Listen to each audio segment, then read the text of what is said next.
I'm on the Long Meadow School Committee, and I'm currently serving as the chair of the Middle School Working Group. We also have Russell Duperret here, also on the school committee and on the Middle School Working Group. As many of you here know, our middle schools have been a topic of discussion for many years. We felt it was our responsibility to involve you in our conversations as often as possible and to ask for your help in developing a long-range plan that will address the needs of our students in the most fiscally responsible way. This is our town, this is your town, these are your decisions. So that's the focus of tonight, is for us to give you a background and a history on the schools and for you to tell us, ask us, give us your feedback, and we'll go from there. With that, I'll turn the mic over to Superintendent O'Shea. Good evening. So if I'm not a familiar face to some here, my name is Marty O'Shea, Superintendent of Schools, and greatly appreciate you coming out tonight. We have a intimate group here, and I would normally not use the podium and microphone, but we are recording for LCTV tonight, so I'd ask your indulgence, and as we open it up to group questions, we'll ask that you participate with the microphone as well. So, but we thank you for coming out, and I'm really pleased to have the opportunity to talk to the community about the needs of our middle schools. I want to thank and congratulate the school committee and the middle school working group for taking the lead on this, and also acknowledge with us tonight Jess Hutchins, the chair of the school committee, and then assembled sort of off camera to my left a lot of the folks behind the scenes who help put these programs together and help us address the needs of the middle schools. Assistant Superintendent for Business and Operations, Tom Maz, is with us tonight. Nicole Allen is our hostess, and the principal at Glenbrook. Dan McCarthy is the DPW director, and then Stephen Crane is our town manager, and we thank him for coming out as well. So, to begin, I'd like to spend a moment kind of putting this middle school issue in a broader context, because what I have heard loud and clear from the school committee since I arrived in July is that they have an interest in approaching the needs of our middle schools and addressing the needs of our middle schools with balance and with vision. And I think they have a clear understanding that this project needs to be balanced against the wider needs of the town of Long Meadow. And it's obviously no secret that there are other projects and other legitimate needs, facility-related needs, that have to be taken into consideration. A lot of discussion in town, obviously, relating to the DPW and the senior center, and I think the school committee has been very vocal about wanting to make sure that this discussion is kind of part of that wider discussion. And also approaching this with some vision and making sure that we're making decisions today that benefit our students far into the future, because this is a lengthy process. The discussion has been going on for some time. I'm a baseball fan. It's October, it's playoff season, and one of my favorite philosophers, Yogi Berra, said it's deja vu all over again. And I think that's kind of an important concept for us tonight, in the sense that the middle school conversation has been going on for some time. In fact, it was in 2008 when the school committee, with the support of the select board at the time, submitted a statement of interest to the Massachusetts School Building Authority to address the needs of the middle schools. And so when that application was submitted to the School Building Authority in 2008, that means that there was robust conversations going back probably as early as 2007, 2006. In fact, as I was preparing for tonight, I had come across some documents that were describing a joint meeting of the select board and the school committee on the needs of our middle schools back in 2007. So I think it's great that this conversation is ongoing. But I think it's important that we all sort of come to terms with the legitimate needs of the middle schools. So I think if there was one takeaway that I would hope you would have for tonight, it's that the needs of our middle schools really go well beyond what we can properly address with good custodial care and normal maintenance practices. And the needs of our middle schools even go beyond what we can reasonably expect the capital planning process to address. You know, we have a wonderful team of custodians. They take great pride in their buildings. Dan McCarthy is new as our facilities director, and he has kind of hit the ground running, addressing in very preventative ways the needs, the maintenance needs of our middle schools. But what we're talking about, what we'll talk about tonight, are really systemic issues that go way beyond what we can address internally through normal operations.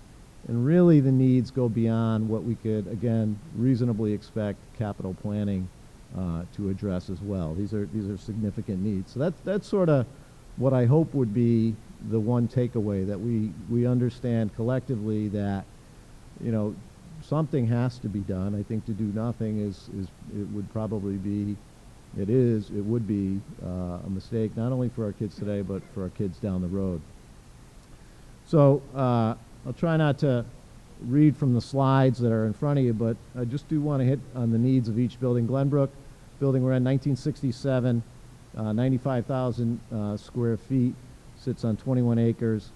And as you are perhaps familiar with the open classroom configuration, while it was well intended and our educators continue to make use of the configuration in effective ways, it really has it's sort of outdated from a facility standpoint, but also from an educational programming standpoint. And again, one of the big takeaways for Glenbrook would be that the configuration, the open classroom configuration, makes it hard for us to address systemically electrical needs, mechanical needs, heating needs, plumbing, and on and on. And Nicole Allen, our principal, would tell us about the acoustical challenge that it presents, and I'll show you some pictures that hopefully capture what the open classroom configuration looks like for anyone that's unfamiliar with it. So this slide gives you a summary of some of the systemic issues that face Glenbrook. We'll talk a little bit about the open classroom design. Life safety systems in both buildings need to be addressed. We have no fire suppression equipment. The alarm system is in place, functioning. It works to protect our students, but it is a challenge to maintain. A lot of the parts simply aren't made anymore, so credit to our maintenance staff for working creatively to keep that alarm system functioning. I want to maybe pause there for a minute to assure you tonight and anybody that might be watching that while we have some needs that need to be addressed in the near future, I would say that there are no critical needs that present any immediate safety issues. There are no critical needs that suggest we need to close parts of the building or the building itself. The children are safe and they're well cared for, and obviously our teachers do a wonderful job of educating the kids in both middle schools. So you'll see roof, plumbing, boilers, a lot of original equipment, and essentially the building has not experienced a significant renovation since it was built. In both middle schools, a lot of original equipment. Pictures speak volumes, probably do a better job of identifying what we're up against than the slides. So on the left, the sixth grade classroom, you'll see the wide open configuration. And in the 7th and 8th grade, we have put up some partial walls. But in either case, if we were to try to renovate these buildings, it would be a challenge, because if you were to put partitions up to the ceiling, for example, that would affect the building systemically. The lighting, the heating, all of that would have to be reconfigured and reconsidered. So that open classroom design is a challenge. And those of you familiar with the building, you know that we also are challenged with this being a split level design, and that presents challenges to us for accommodating children that are wheelchair bound. Neither building is compliant with the Americans with Disabilities Act, and that's an important consideration, obviously, for the needs of the children, but also in terms of the costs of potential renovations. The science labs, if you have specific questions about it, I think perhaps Nicole could help us out with that. But you'll see on the right-hand side is the instructional side, the classroom side. It's tight. Doesn't offer a lot of space for instruction. And then on the other side, you'll see the labs. And there are others in the room tonight that are more familiar with the equipment than I, that could describe the limitations of the science labs. But these are the specialized spaces that really inspire learners, and the spaces that you need a specific learning environment for. I don't know if anyone wants to comment on the science labs and what some of the limitations are that we face in our science labs. Is that?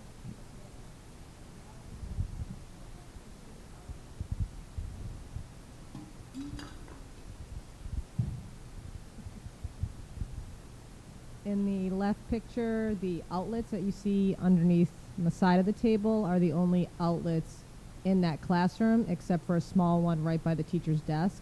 So that makes it really hard to do anything that electrical in there, as well as being able to wheelchair a student around there is not really possible. It's doable, but it's a lot of maneuvering to get that child to get around the lab.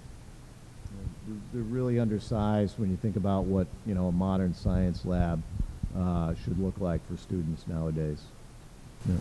My understanding as well is that if we were to renovate the science labs, we'd have to make it ADA compliant in the science lab. So there's supposed to be a space where we'd be able to get children in wheelchairs into the science lab and be able to use the science lab effectively. So kind of moving on, the educational considerations, how do the systemic and physical, the facility limitations, how do they affect the educational program? Again, most of the classrooms have partial walls and no doors. I think where we're most challenged, is in specialized spaces, for art, for music, special education, for design.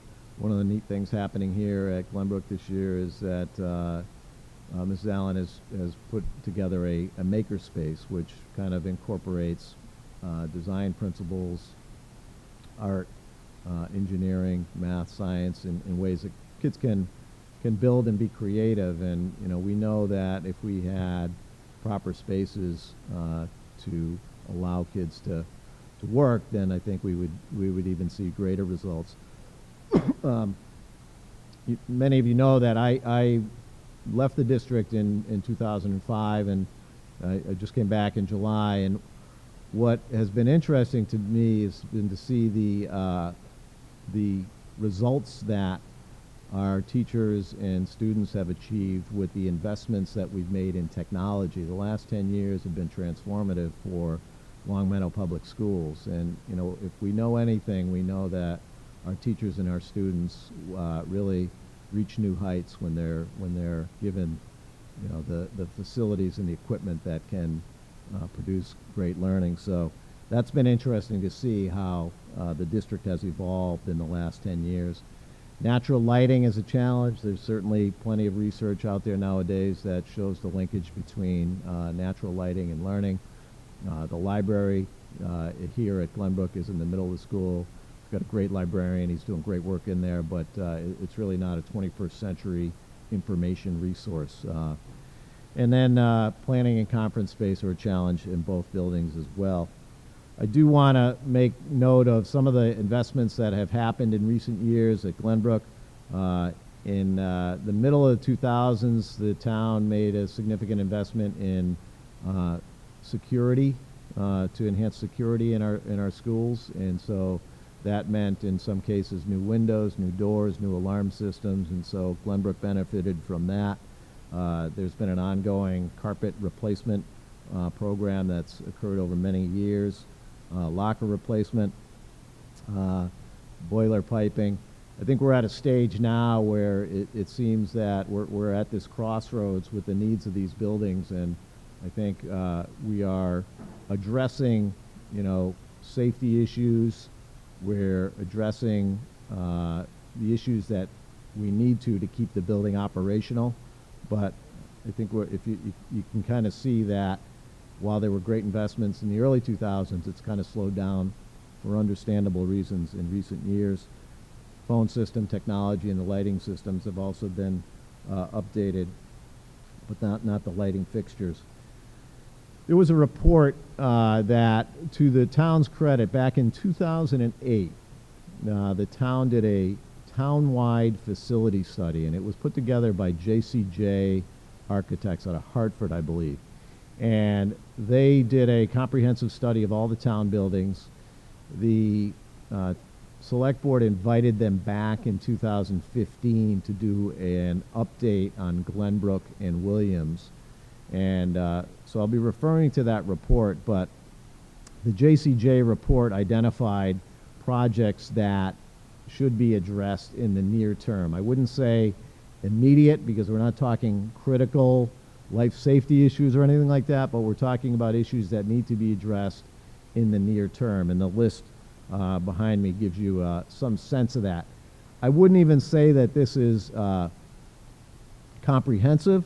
This is a sampling of some of the projects that really need to get addressed one way or another very soon, unless there's some more ambitious plan. But certainly the school committee's recommendations for capital planning committee should be considered, and I know that the town has also identified some needs in each of the buildings. So this was what JCJ had offered as issues that needed to be addressed in the near term if something more ambitious was not done. The summary comments from that JCJ report, these are in quotations. These are not bullets that we wrote, but rather these are conclusions from the JCJ report.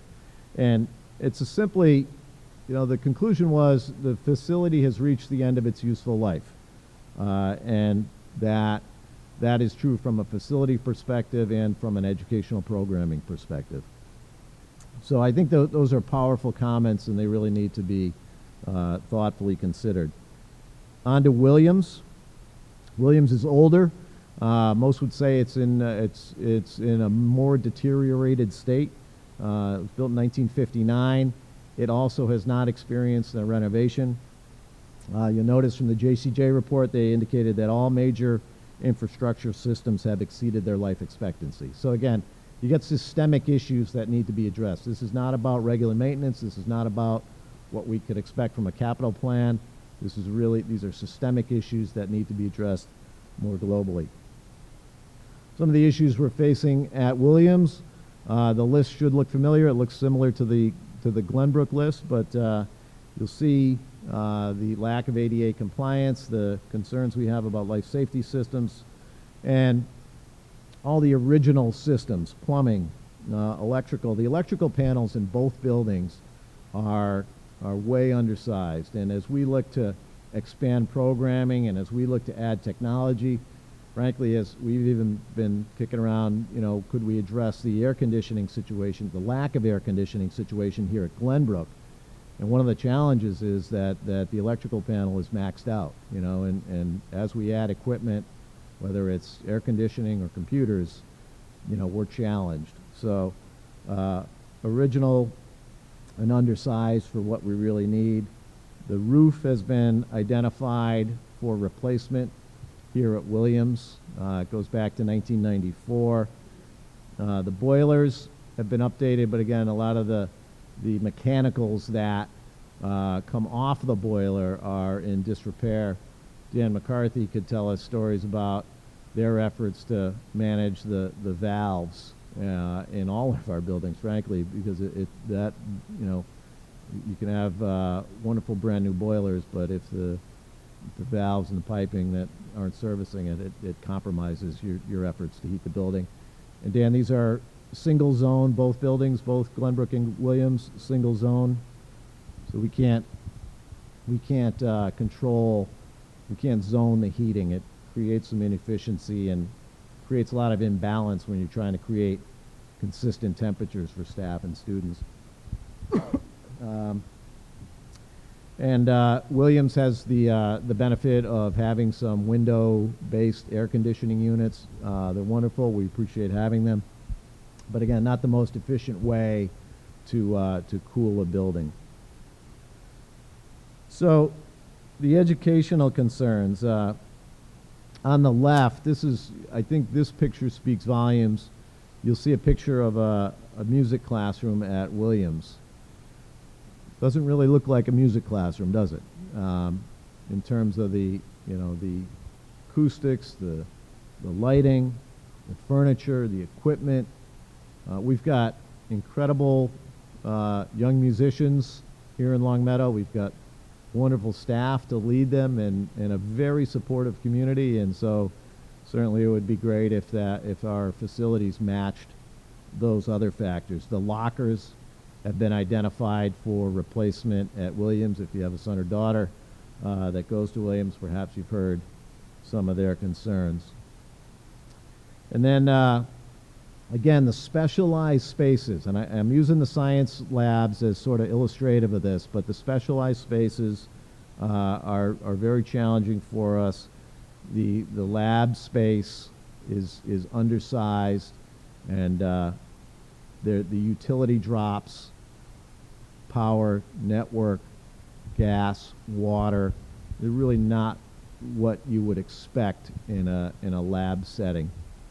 And obviously, sort of STEM education, science, technology, engineering, and math has become increasingly important, not just in Longmeadow, but everywhere. And so it's really important that we give the kids a good base in those disciplines. And then, again, I guess maybe this repeats some of what we've already said, but the educational considerations really should drive the discussion. The library at Williams is considerably undersized. It's far smaller than what you would be allotted if you ever worked with the school building authority on a new facility. There have been some recent investments at Williams. The list is there. I don't need to read it for you. But again, you'll see that it's sort of tapered off. I think we're at that crossroads as a community, as we try to identify next steps and what are the important investments that need to be made in our buildings. We don't want to put good money and good effort into a building that ultimately can't be sustained given regular maintenance. And then you'll see some of the priority repairs that were identified in that JCJ report, and this does not include, maybe the biggest ticket item would be the roof. That's omitted from this list. So you're talking about considerable sort of near-term investment that needs to be made. If there is not a more ambitious undertaking, there are certain needs that minimally have to be addressed just to keep the buildings operational into the near future. Again, not today, not next year, perhaps not in 2 or 3 years, but I think part of the message is there needs to be some plan in place. JCJ's summary comments. Again, facilities reached the end of its useful life. Building 60 years old. If you have a 60-year-old home, right, chances are that it has experienced new windows, new roof, perhaps a new driveway. Maybe the electrical panel's been swapped out, plumbing. That really has not been the case with our middle schools. I mean, that's a simple fact that those needs systemically have not been addressed. Summary comments on both buildings. Again, this what I hope would be your takeaway tonight is that while While the town is presently implementing a capital improvement plan for both middle schools, the needs exceed available resources. Again, needs to be somewhat of a more ambitious plan in place. So I want to stop there. Well, let me take us through one more slide, and then I think it would be a good place to stop, and we can open it up for comments. JCJ had put together some conceptual estimates. I underline the word conceptual. Some conceptual estimates of what it would take to renovate each facility, what it would take to replace each facility, and then they did not identify this as a solution, but they offered a conceptual estimate on a combined middle school. And I want to really emphasize that this is not to suggest that, this decision has been made. I think what part of the direction that the school committee has given me is to gather input, find out from the community what the sentiment of the community is for renovation, for replacement, and perhaps a combined school. But as Michelle said at the start, these are community decisions. They need to reflect community values. These are your buildings. These are figures that are offered not as solutions, but just to help the discussion along. They are order of magnitude. They are conceptual. I would caution everyone looking at these figures not to, take them to the bank, but they give us some sense and perhaps provide us with some direction of what our options are. So let me stop there. We are, I would say, at a crossroads. I think the town has been at a crossroads for many years now. For at least 10 years, we've been sort of at this middle school crossroad, and I think it's time to move that discussion forward. Let me stop. I don't know if anybody from the working group has any comments, but then we can open it up to those assembled. Questions from anyone at all? And I know the microphones sometimes scare folks away, but for the purposes of cable access, we'd like you to use the microphones. I remember when it was the high school that was up for either replace or renovate.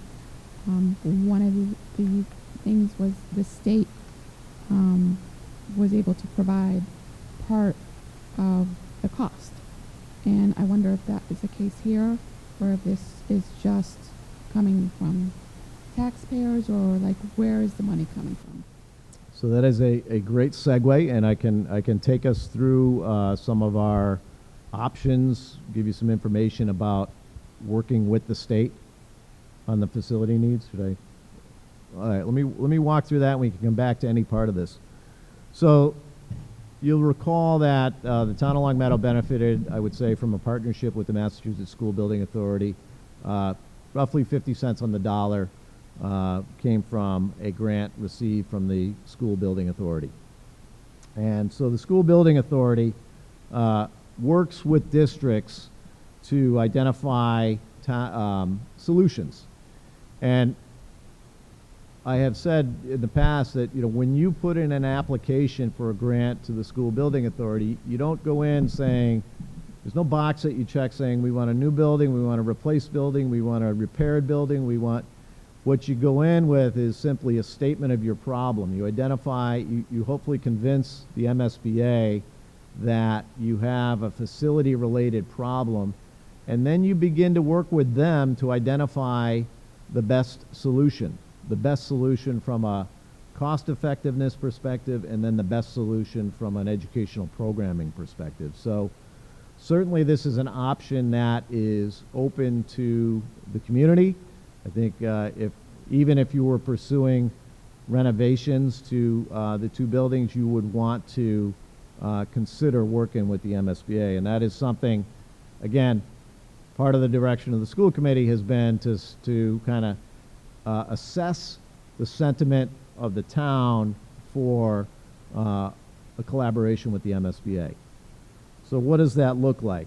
So with the MSBA, you know, the potential for a replacement, for a rebuild, for a new school, a renovation, an addition, a repaired school, those are all possibilities through a partnership with the MSBA. The timeline, this is very, very hypothetical, because I want to kind of reassure everyone perhaps that, you know, there has been no decision to pursue a statement of interest, to pursue an application with the school building authority. But this would be a hypothetical timeline. Hypothetically, if we were to submit a statement of interest in the spring of 2017, you would have to demonstrate that you have a high level of need. So from April of 17 through the end of 17, the MSBA would consider all the applications, and they get, you know, close to 100 or over 100 of applicants a year from cities and towns across Massachusetts. You'll see that it is a very, very competitive process. Most districts are turned down. 3/4 of districts, or 90% of districts, are turned down. Depending on the year, they fund projects to different levels every year. But in 2014, it was close to 10%. In 2015, it was close to 25%. So, frankly, your chances of submitting a successful application are slim, but you have to demonstrate a high level of need. So that's a challenge. Oftentimes, districts have found that it takes a few submissions before you get the attention of the school building authority. So that needs to be taken into consideration. So taking this timeline forward, if you were successful, and if they said, okay, you're invited in, we're going to work with you, at that stage, you would develop a feasibility study.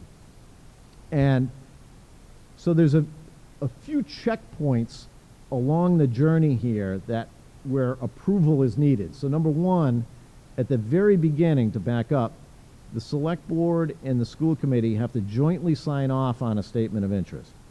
So that happened in Long Meadow in 2008, 9, 10, 11. It's a handful of times in recent years. Most recently in 2015, the school committee was interested in submitting a statement of interest, but the select board, for reasons perhaps that Stephen can discuss, had declined. And again, I understand. I'm not sort of casting any judgment on that. I understand that there's a lot on the plate of the select board and a lot of facility-related needs that need to be factored in. So that's one checkpoint. The next checkpoint is if you are able to put together a feasibility study, the costs of that have to be approved at town meeting. These are major undertakings, these feasibility studies, in the upper six-figure range is what I've seen for feasibility studies. So the costs have to be approved at town meeting. So that's a sort of a second checkpoint. And so there's a couple of opportunities along the way where select board, townspeople would have an opportunity to say, yes, let's move forward, or no, let's not. So taking that timeline forward, if the feasibility study were completed, then you'd be at that point where you're putting together a project team. Now you're into 2019, right? So you're submitting in spring of 17, 2019, you're just putting out your request for services for contracts. Then you get into the point where you are developing a budget. And I highlighted and underlined option identification. So it's not until that stage where you seriously pin down the option that makes the most sense. The options being rebuild, renovate, repair, whatever. From that feasibility study, you're working with the MSBA to identify an option that solves your problems. Then you move forward. There's another approval process Actually, I got to back up, I'm sorry. There's another point in the process along the journey where, again, at town meeting and then in a referendum vote, the townspeople have to approve the construction budget. You would have to approve the debt exclusion to fund the construction of new middle schools, repaired schools, a new school, whatever the option is. So again, checkpoints along the way where the townspeople can say, yes, let's go ahead. No, let's not move forward. Then you're into, so this is a very long answer to your question. Then you're into the construction phase. So frankly, best case scenario, you'd be, if it were newly constructed buildings or renovated buildings, you in all likelihood would not get in until the fall of 2023. That's if everything went according to plan. Well, we all know, right, that in the construction world, there are delays and there are hang-ups and things that slow us down. So it's a very long process. So I would offer one thought, and then I want to open it back up. I want to really make this conversational. I said to you, I started earlier saying that conversations about the middle schools in Longmeadow probably began in earnest in 2007. You might not be looking at entry into a renovated facilities or a renovated facility or a new facility until 2023. 2007, 2023. It's a long process. It's a long process. And so I think it's never too early to start the conversation. I think it's never too early to get moving. It's never too early to express an interest to the school building authority. So the quick answer to your question is yes.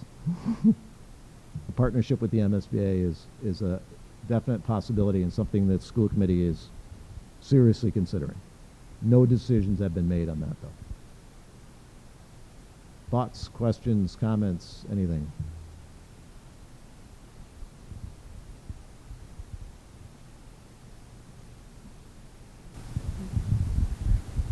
Hi, I have a question. We have been talking about this, obviously, as you know, out for years. What do you need next from the parents, the community, the people that are watching? What do you need next to make this more of a priority in this town? Yeah. I'll defer to our middle school working group on that. Yeah, we had that same question at Williams yesterday morning, and I think it's a very good one. Basically, what we're trying to figure out, last year we decided as a school committee, and Kim, you were there last year, we decided not to submit an SOI for a variety of reasons. But at this point, as Marty said earlier, I think we're at a point where it'd be irresponsible not to do something. We either have to decide as a town, are we going to renovate and fix the current buildings? Because we have roofs that, within the next 5-10 years, we probably have to replace both of them. And that's many millions of dollars. It's not as if we can do it for $200,000 a building. It's going to be more like $4 or $5 million per building, roughly, maybe more. So what we're really looking for from the community is the options are we start doing that, a real capital plan where we start fixing these buildings. We could look at something like JCJ indicated and do full renovations of the buildings. The list you just saw of 400,000, 500,000. If you notice, that's all mechanical or building envelope. It's not actually fixing the educational space. It's just fixing the necessities in each building. And even that's millions of dollars. If we want to renovate the whole building, it's $57 million for Glenbrook roughly. So, that's an option. I think the numbers show us that that's probably not a great option. So that leaves, we can either have 2 new buildings over time. We could have 1 new building over time. Where's that building going to go? What we're really curious about, and I think parents need to tell us and the community needs to tell us, what is the direction? We saw with some of the other town projects that there were certain things that definitely did not want, the town didn't want it to happen a certain way. We don't know that about the middle schools. We may find out that, 1 middle school is something the town doesn't want. They want their 2 middle schools and they like it the way it is. Or we may find that everybody's willing to look at 1 newer middle school. So I think a lot of this is gathering information from the community. If you send us emails or come to our meetings or let us know through forums what you're thinking as a parent or as a community member. But the other thing we need is the year before I was on the committee, they submitted an SOI and it didn't get passed by the Board of Selectmen. So, and part of the rationale behind that, I think Michelle mentioned it yesterday morning, is that there was a request for emails from the town indicating whether you're interested in the middle school project or doing something with the middle schools. And I don't think the board received a lot of feedback at that time. So it really is a question of how interested is the town in actually doing something about the middle schools.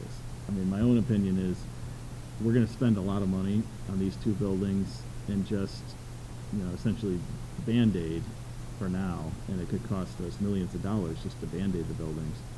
So I don't want to keep waiting year after year and not submitting an SOI. My guess is the SOI will take a few years, as Marty said. I think we'll probably submit, even if we can get it through the board this year and we all agree we should do it, it may not, based on those numbers, it probably won't get accepted by the state. We might have a better idea why it doesn't. We can resubmit, over the years, just like they did about 10 years ago. But I think at this point, 10 years later, these buildings are 10 years older, and not a lot's happened to them since then. So I think the community really needs to let us know, as a school committee and the Board of Selectmen, what are we thinking? We know we have another project, DPW, coming up, potentially the senior center. This is, at least 7 years out or 10 years out, even if we do it right now. So in my mind, looking at that, I think, the DPW obviously is in the worst shape of all the buildings. Senior center and middle schools, they're both in, they're not in great condition, but they don't look like the DPW does right now. They're certainly not in the condition DPW, that building is really falling apart. These buildings, 10 years from now, we're going to have to do something major. I don't want to get there and not have this process started. Because the last thing we need is get 10 years out, we need to do the roofs, and we have no choice but to do the roofs, even though we'd like to do something like a new building. So I'd like to hear if the parents, if that's what they're thinking, if the community is thinking that, or if the community is thinking we just need to continue doing small projects in these buildings until we absolutely have to do something. But with this timeline, you wait 10 years, you need to go another 10 years before you get a building. It'll be 20 years from now. So that's really the issue. I'm sorry. And just to add to that, the difference between, let's say, the DPW and the senior center project, if that's within the town's control, with this, if we did want the MSBA to reimburse us at 50 cents to the dollar or whatever, we need to apply to them and get acceptance programs. So that's what drags out the process for this one. So I think we need to hear from you that you're interested in that, if you are, so that we can get that application in and get moving along through the process. And there's actually, with the high school, we had, a parent group, a community group that got together, Lancers Pride, and they really helped push the project, and they advertised it throughout the town about why we need it and what it looks like, and explains it, because this is extremely complicated. And the committee and the elected officials, the Board of Selectmen and the superintendent, we don't have the bandwidth to just, we can do things like this, but we can't be out every single night. We're going to need everybody's help to make this happen. Other questions? Yeah. Go ahead. So I have one other question. So I've only lived in this town 4 years. I've been on the school committee for 3. I've seen the amount of needs, the cost value of what we're going to have to do to these schools. So as a taxpayer, I am concerned. I see the DPW project coming through, and I absolutely see this need for this DPW project. They care for the entire town. They care for our schools. They keep them going. I understand that. Haven't seen any sort of plan that says, I guess from the town, that says, hey, we're going to do this DPW this year. Hey, in 2 years, we're going to do this senior center. We're going to stagger these tax dollars that we're going to ask the residents to pay. And by the way, the middle schools are in here somewhere too. I know that town is running the DPW project through. There's a group of citizens running a senior center project through. Is there needs to be a group of citizens running this middle school project to get it going? Well, do we need to? We're asking for a joint meeting with the Board of Selectmen to try and talk about timelines and how do we do this kind of together. So we look at these projects and do exactly that, try to stagger them in some way. So that is one option, but I think it's that plus, you know, parents and community members will have to figure out, just like what's happening with the senior center, really. There is going to have to be some other group that, you know, helps push this through, because I don't think it's going to happen just at this level. And wonder if we could put Stephen Crane, our town manager, on the spot to sort of talk about, you know, you talk about the tax impact and the managing the debt that goes with, you know, these projects, and how do you juggle it all and that kind of thing. But I think Stephen probably could shed some light on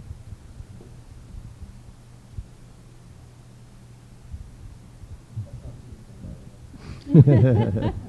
I'm not Stephen Crane, but I'm playing him on TV. Yes, I think that part of what we want to do in going out to the community and what the subcommittee wants to do and going out to the community is getting feedback, educating people, getting support, because in terms of moving forward with the project, we can't do it alone as an island, just a school committee. It needs to be really, the energy and the commitment really needs to come from the parents in Long Meadow. So it's critically important that we get parents mobilized, that parents start connecting about this issue and really getting a group together to figure out, you know, how we can get the word out in town. In addition to that, your point about collaboration and the sort of bigger picture was also raised at the forum at Williams. And there were several people who spoke to that concern about, you know, who's looking at all these projects together, why are they only being looked at in isolation? And that's a conversation that we are continuing to have with the select board. And I know, Kim, you have in the past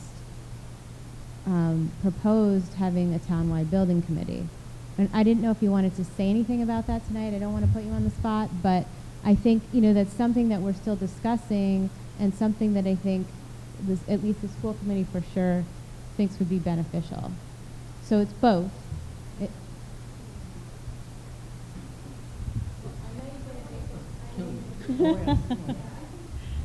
Stephen, take this one. Thank you very much. I had actually proposed a townwide building committee before I had assembled a town manager's DPW task force, and that was, I think, 2 generations ago, because then we had the subsequent DPW committee. Same thing, I had a town manager's adult center task force that was then replaced by a select board adult center building committee. But I originally proposed a permanent town building committee to look at, almost like our capital planning committee, but to look at specific building projects, and at the time the select board declined. And I don't really know why, but I mean, there's varying thoughts and similar. And I guess if you'll bear with me for a few minutes, I kind of want to go back a little bit and set some context to a few of the points that were made, and I'll try not to take too much time. But basically, 2007 to now, for the discussion of middle school, you're right. It has been involved. It has been evolving over quite some time. And then I wasn't here obviously, but sometime around that time, 2008, 2009, the middle school really got displaced by the high school project, and that became the priority that got pushed. And that had been, gestating for many years as well.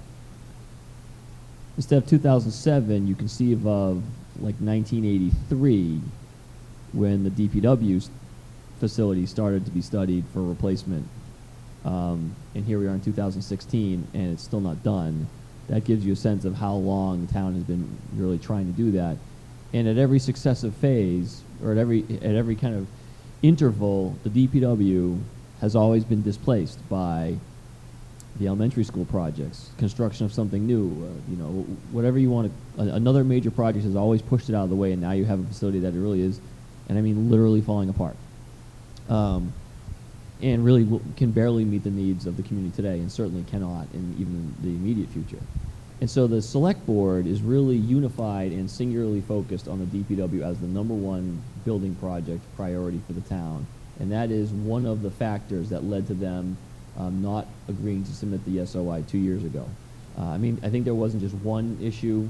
But one of the primary things is they just don't want to see the DPW project get displaced by yet another school project. And so there's a little bit of a reflexive response of when someone says we want a new middle school, it sometimes, and I'll speak only for myself, but I know I share this view with other select board members, or with some select board members, it's in front of the DPW. And so I think, and I made this comment yesterday, I do think, I personally have no doubt that there'll be a new middle school, or middle schools, or significantly renovated middle schools within the next decade. I think that it's clear. I think it was the town, the DPW is, town department. We're responsible for the maintenance of the building, so it's clear to us that this is going to have to happen. And so the message I think that the select board would gladly receive is from the school community.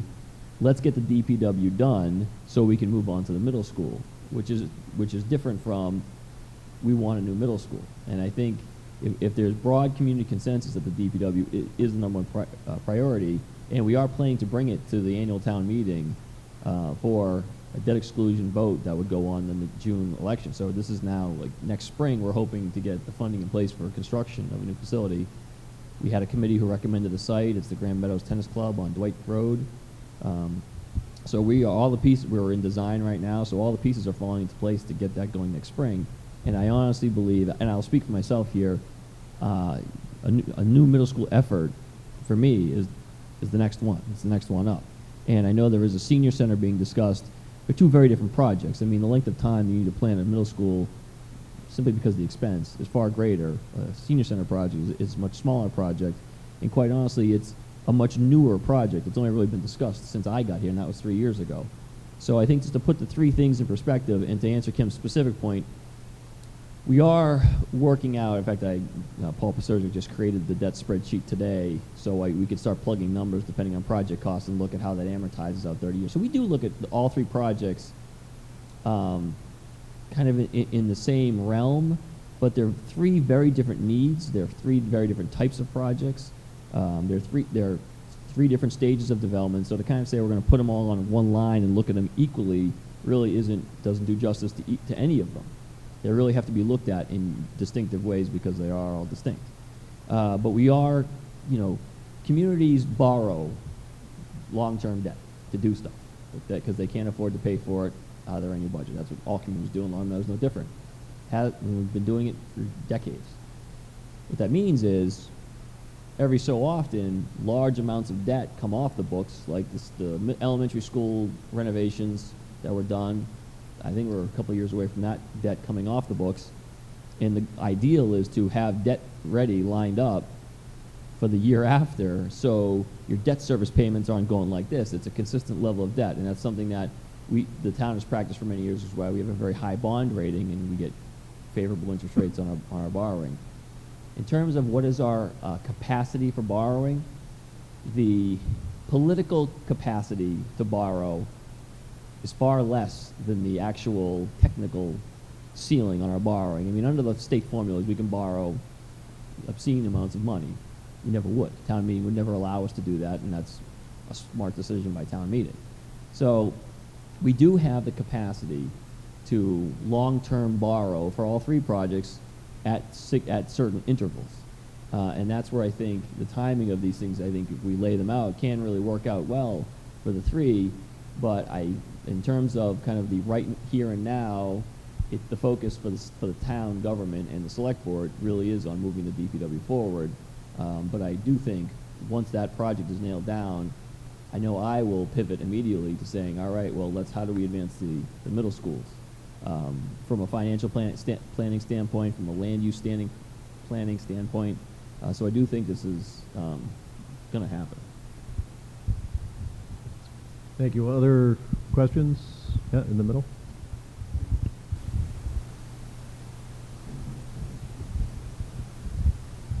So I'm curious a little bit about the sort of timelining of things that clearly need to get done, I guess, say the roof on Williams or whatever. And the sort of window I think you gave was 5 or 10 years out, like that needs to be a serious consideration. That seems to be also within the window of how long it would take to go through the sort of the school board process through the state.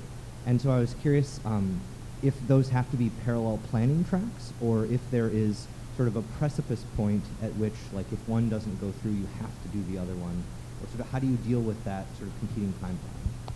So one of the things that I hope this answers your question. If it doesn't, please let me know, and others can jump in. I know that Dan McCarthy, our DPW director, he's looking at, how do we're kind of at the crossroads.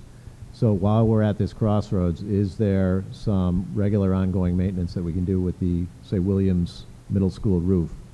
And so Dan is looking at some repairs, perhaps a short-term warranty to kind of carry us through this limbo period that we're in right now. So I think that's an example of how you would address the pressing needs that are on us right now while we're trying to work through a long-term, more ambitious plan. Yeah, so I hope that answers your question. If it doesn't, please let me know, and others can jump in. Yeah, so last year was my first year on the school committee, and I was on the middle school subcommittee. We talked about a statement of interest, and really part of the reason I agreed not to do it was because of the DPW. That was just my own thought process. I can't speak for the rest of the committee. What happened was the DPW didn't happen because of the location. But now I'm back, still on the committee. The statement of interest is coming up again, and I understand what you're saying, Stephen. I mean, but I see it a little bit differently. So what I see is the DPW is on for this fall. It'll be on in the spring with a dollar amount attached to it, most likely. The statement of interest won't go forward until, I think, when did they do it, March?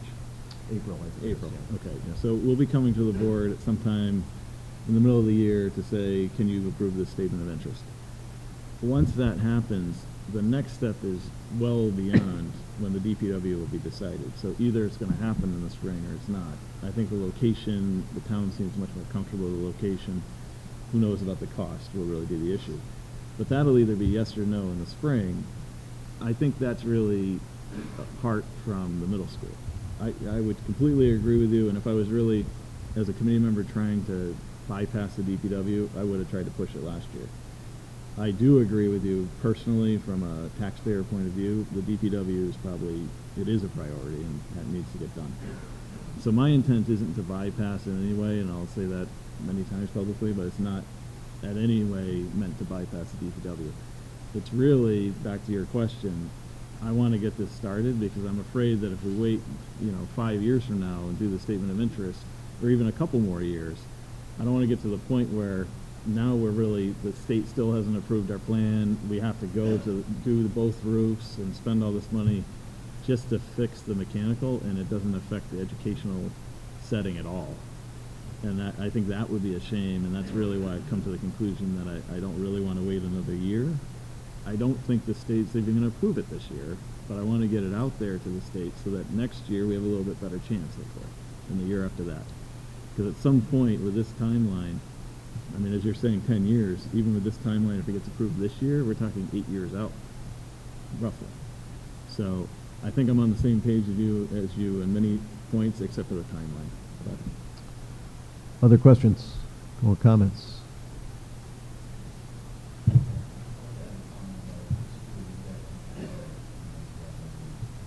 Sure, yeah.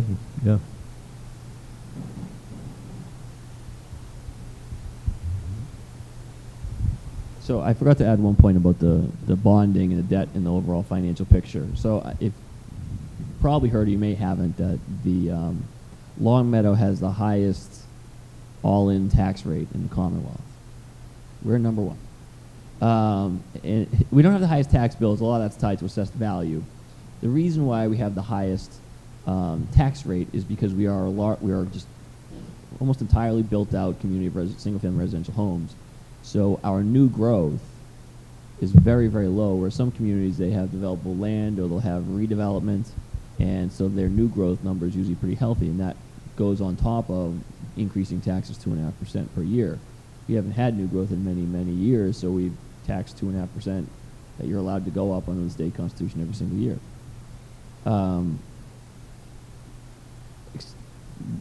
Excluded debt, excludable debt, meaning a debt exclusion vote like they did for the high school, is on top of the base level tax rate. So right now, our tax rate's all in 24.33. If you take out excludable debt, it goes down to 22 bucks and change. But nevertheless, it goes up, 30 to 60 cents a year, that tax rate. So within next 5 or 6 years, we're going to hit $25 per thousand, not including excludable debt. That's the highest you can go in the state constitution. And so if you project ahead, costs will continue to go up 2, 3, 4, 5% every year. Our ability to increase tax revenue to meet those cost increases is going to stop. And so we've been actively trying to have this discussion about planning and land use and everything else. And we got good news in our assessed value. They went up. The overall assessed values of the town went up, so that kind of improves that picture of when we're going to hit that limit. But that's something that's out there that we're looking at daily. But if they did a debt exclusion vote for any of the 3 projects, middle school, DPW, or senior center, that exclusion goes on top of that tax rate, and we could do that really, I don't say unlimited, but we have a lot more flexibility to borrow than we do to increase operating costs. And I know that sounds counterintuitive, but because of our unique situation, that's the way it is. So I don't want people to think that if we bond for this project or the DPW or senior center, we're going to have to start massive layoffs and things like that. That's not how the taxing system works in the Commonwealth. So I just want to clarify that. Other questions? Thoughts? Yeah?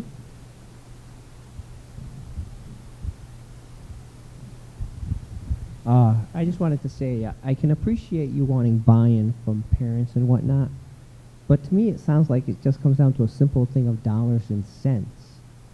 We're going to save more money by making a plan and doing something more long-term than trying to do all these short-term fixes. So why don't you just go ahead and submit it? Because, to be honest, I'm really surprised that there's not like hundreds of people here, but it just seems bizarre to me. And secondly, with the fact that these buildings are so old, is there a disaster sort of recovery plan if one of these schools was to just disappear tomorrow?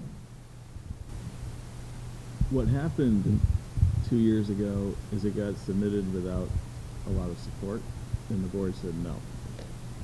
So I think a lot of this is trying to figure out, is there enough support to convince the board that as a town, the board should say yes. The committee would submit it if we could on our own. The problem I can is appreciate that argument, but it almost sounds, when you look at all these different numbers and, oh, let's just patch this thing and that thing, that it's going to end up costing us more money. It will. So I think I can, like I said, I can appreciate the fact that you want buy-in and you want them to call their selectmen and all that. I get that. But can't you just appeal to their common sense and say, look, if you don't do something now, it's going to cost us a lot more later?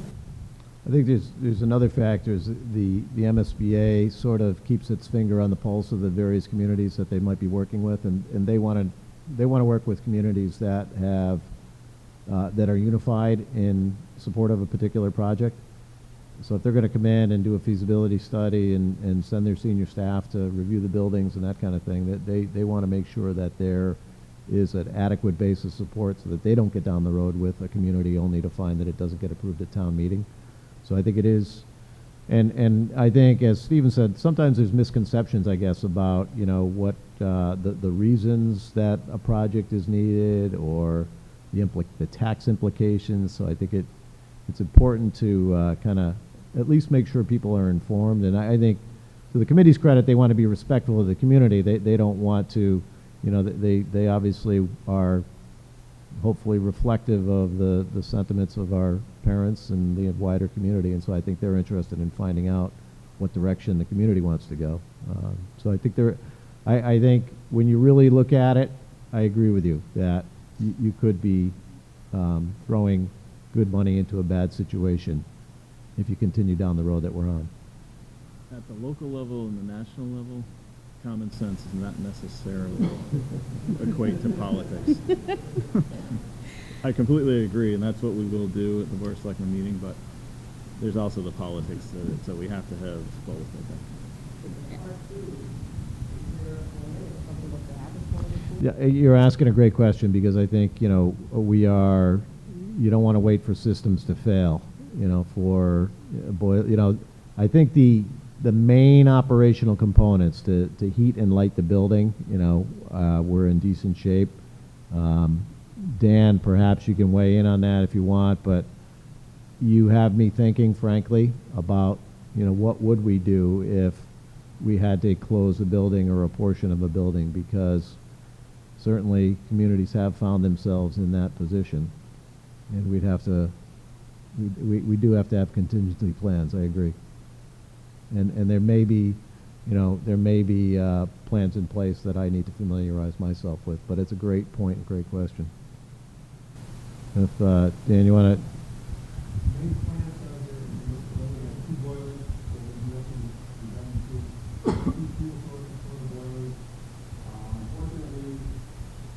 Our electrical system is very, very tired and very, very old, and it's one deep. So if that goes, we're in trouble, and nothing I can prepare for that. Our envelope is good. We're at the end of our life expectancy of our roofs, but it doesn't mean it's going to fail like that. So we're going to try to extend the roof warranty. We're working with the manufacturer to see if we can buy some time with the roof. But right now, we are throwing money at to keep the envelope tight, because the worst thing I don't want is water coming into the system and you have mold. Well, we don't want that. So we are going to put money into the system. You can't just walk away, ignore it for 10 years until we get something done, because your kids deserve a clean, dry place to go to school. So yes, we are going to put money into it, and I'm going to keep pestering the board to get me money to maintain the building until you get a new one. And as far as your, it really isn't a complicated heating system. Some is DVC, some is pneumatic. If they fail, I mean, like in this building here, we lost a shaft. We had to tear out a wall to get the shafts out, but we fixed it. We have good contractors, we have good staff. We can try to keep them going, but they're going to start failing. That's all there's to it. Thank you. Other questions, comments? Oh, yeah. Yeah? Just the common sense comment, and I like I said, I don't think that there's a principled objection to addressing the middle school situation from the select board. I think really, and I hope I'm clear on this, it's just a question of prioritization, and the board is unified in having the Department of Public Works as the #1 priority, the next thing that we must do for our facilities. And if you haven't been down to the DPW, I can take you down there. You'll understand why it has to be ahead of the middle school. It really is a much more dire situation, a much more immediate need, and that's why we're bringing it forward this year. And like I said, it's not, and because there's a history of that project being put off by others, there's this like I said, there's unity on we just need to get this done. And I think I made the comment the other morning. It's, the senior center, they have senior pride signs out right now, if you've seen them in the yard. And, we have Save Bliss Park yard signs. And then they've got, it was Lancer Pride when it was the high school project. Well, there's no DPW Pride. There's nobody putting a yard sign out with a shovel on it saying, let's get that DPW. It's the 5 members of the select board and me and our talented team down there. And that's why they've held the line, because no one else is going to rally for that project. It's a lot of out of sight, out of mind, and people don't really fully appreciate the scope of things the department provides. And naturally, that makes us like every other community. I mean, that's not an uncommon thing. But because we do, the board and I do understand so acutely how pressing that need is, they've kind of held the line on what is the #1 priority. So it's not common sense. Like I said, I have no doubt something's going to happen. A major something is going to happen on the middle schools going forward. What that is, like a new senior center, is going to be, and the DPW, are going to be community-based decisions. So, like a group of seniors is really pushing an article at town meeting for Tuesday night. If that passes, I'll know the community town meeting has now given me some sense of where they want to go with the senior center. If it fails, again, that's information that tells me where the town's head is at on these projects. And that's when you have a town meeting form of government and you only meet twice a year, it takes a while before you get intervals of feedback to set direction and plan and look ahead. And that's really what the process we're in right now. Based on the timeline I just laid out, though, why do those two things have to conflict?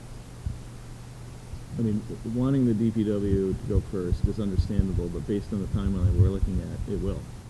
I mean, Either path. you know, I appreciate the comment, Russ, and honestly, I don't think there's a rational answer to that. I mean, I just think that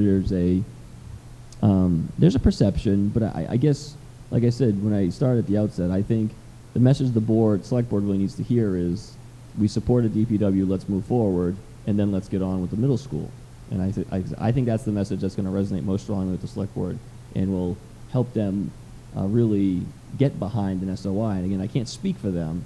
Everyone is going to vote how they want to vote on an SOI, but I know that that is the views of at least some of them, because I've had this direct discussion with them. But when we don't hear, we'll support the DPW, and then we want to move on to middle school, and all we hear is we want to do middle school, it's a perception issue, Russ. I mean, I think we are all cognizant of the timeline, but I'm guessing that same dialogue has happened for 30 years. And that's where I think it's more of a fear factor, if you will, not a lack of common sense, but just a fear of, here we go again, we're going to lose our opportunity to do this critical project. So, like I said, I'm not here, I guess it sounds like I'm here to sell the DPW. What I'm here to say, though, is that even though that's the #1 priority, I, as town manager, know that this is number 2, or, you know, depending on the view of town. If town meeting tells me the senior center is a priority for them, then the senior center is on the list as well. But there's no doubt we have to address these middle schools. So I'm not saying that there's an exclusivity. I think the perception has been, in the community's eyes, there's somewhat of a mutually exclusive relationship between the two. That's all. In the middle, question?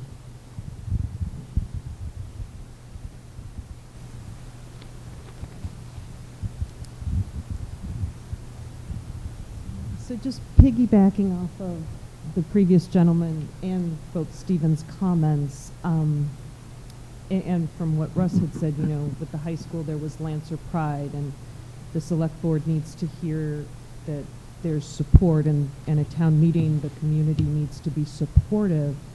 And while, you know, I can appreciate it's common sense, but quite frankly, the point that struck me with your comments is you would think that there would be many more people here this evening.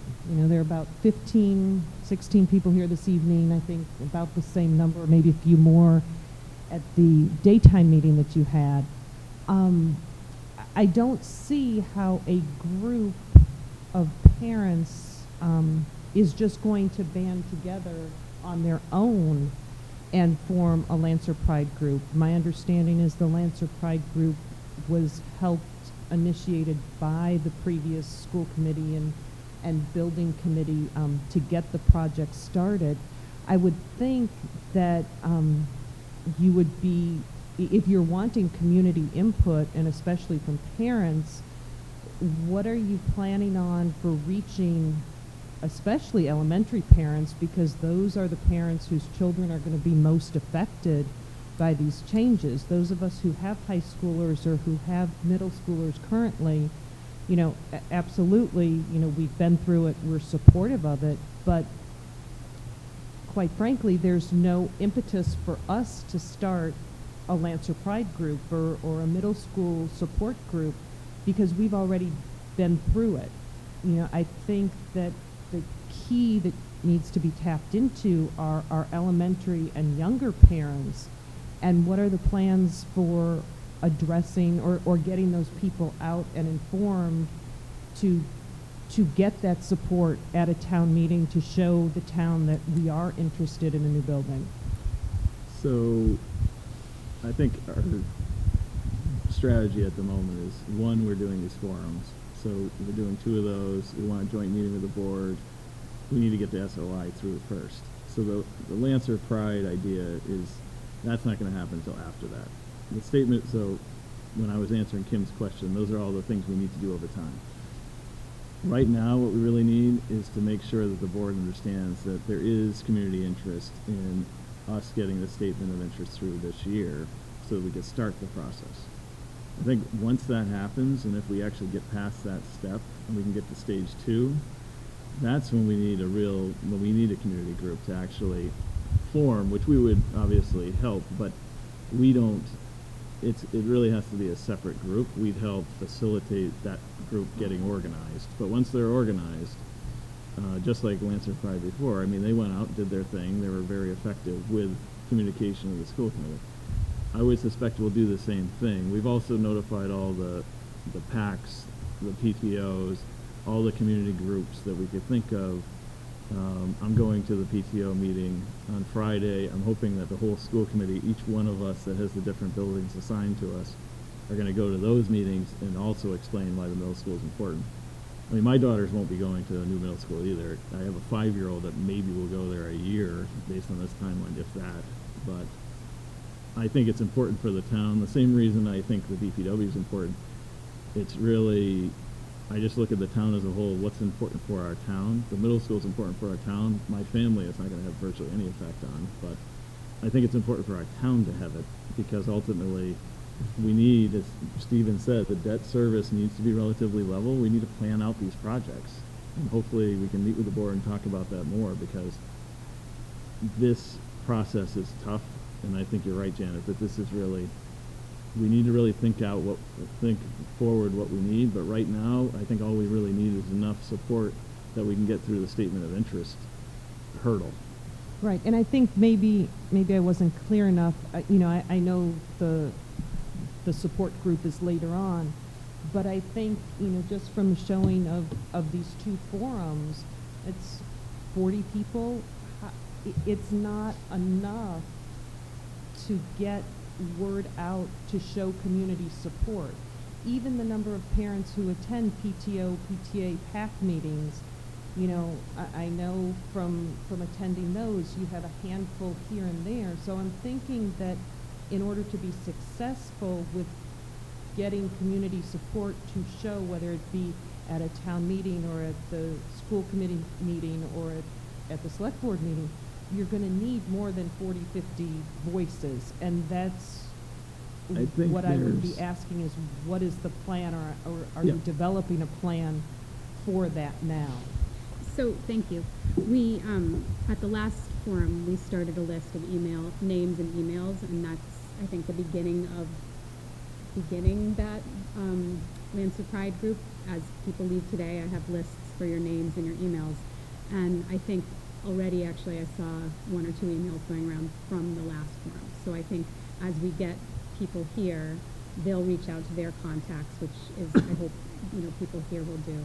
We've also contacted the preschools in the area, and they're starting the conversation with their groups so that this web of, information gets out there. Kim asked what you all could do, what parents and community members can do. I think that's the first step, is writing letters to the school committee and to the select board with your feedback, with how you feel. I think we should begin the process and file a statement of interest this year. Please, do what you can to make that happen. That puts something in writing for us that we can present to the select board, who, together, in case anyone doesn't understand it, we can't file the statement of interest to the MSBA without the select board voting to approve it as well. So that's why we need their support. So I understand Stephen's explanation and his philosophy, but I also think, as elected officials, they might have their own opinion, but they're also responsible to what the community feels. And so if you express your feelings and what you want them to do because they represent you, I think that would also help. So mention this to your friends and your colleagues, and they don't have to be parents, because as taxpayers, again, like Russ said, my kids aren't going to go to these middle schools, but I don't want to spend my money on a building that is going to need to be replaced ultimately. I don't want to put, like Marty said, bad money into a building that's going to get replaced. So we are starting what we can here, and it will hopefully build momentum and traction. And please just get word out to your friends and spread how you feel to everybody you can. Our emails are online. The select board emails are online. Please let them know how you feel. I also don't think, I'm not really surprised at all by the number of people that were at Williams or here today, because it's difficult to get people out when there's no vote. It's simply informational. It's a forum. But I will say, I post things on Facebook. Once I ran for school committee, I started this Facebook page. The post I put on for the middle schools, I've never had that many people support it before. So out of all the things I've ever posted, this middle school has been the one that got the most traction. So I don't think the number of people here today will compare to the number of people that are interested. I think, and plus, if all of you go talk to 5 people you know, And those 20 people at Williams, I know a lot of them. I know they already did because I've already gotten emails from a lot of them, and they've already sent emails to the board. So I don't think that's a reflection. You are the most interested people. It doesn't mean other people aren't interested. It's just they're not coming out here at 7 o'clock at night when their kids are at home, and it's hard for me to even get here. So. Right. I think that it's the numbers are not a reflection of the interest, because the interest that we've received from parents is huge. There's a lot of interest, and it's not reflected in the number of people who at 7 o'clock on Wednesday night and 9 a.m. on Tuesday morning could make these meetings. So I just wanted to be clear about that part, and also just to emphasize some of the comments that Michelle made. This is the beginning of our process. We didn't expect to have hordes of people at these initial forums, and it's just about getting the process started and starting to get the information out there to people. I think Janet's suggestion is an excellent one about going to the elementary schools and talking to those younger parents who are more likely going to have children that will be impacted by these schools, and I very much value that's the type of feedback that we need at this point. That's what we're looking for, our ideas, questions, comments. But in terms of support for new middle schools, I will tell you it is there, and it's strong. Has it been organized yet? No, but it will be, and it's exciting. And this is just the beginning of the process, and the middle school working group is working very hard to start coordinating parent group and involvement. Other questions? All right, final thoughts? Well, certainly appreciate everybody coming out tonight, and hopefully, as the final comment suggested, the conversation will continue. You know, we'll certainly continue to hopefully paint a roadmap, create a roadmap for the future of kids in Long Meadow. So thank you so much for coming out.